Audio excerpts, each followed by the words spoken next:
the function of the national government. And for that reason, Honorable Speaker, what should be done?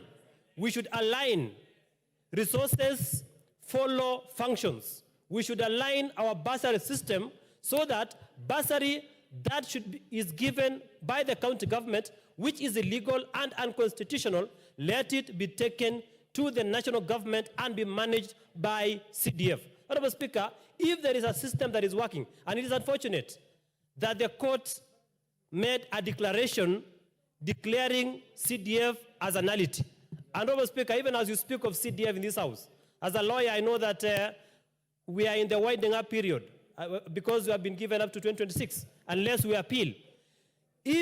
And of course, I don't agree with the decision of the court, although I respect, because one of the most efficient system of managing bursaries in this country is the CDF.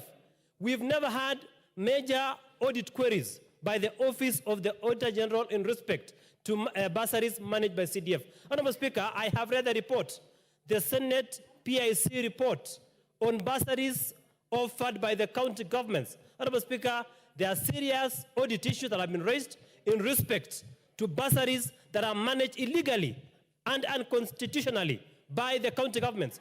Bursaries which should be managed and run by the national government through the NGCDF. Honorable Speaker, I stand to oppose the motion that intends to consolidate bursaries in this country.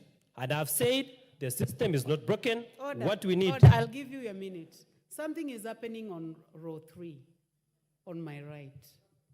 I think it must be very interesting, but please, can you just reduce? Member for Emukordikri, with your team, please. You have 1 minute to conclude.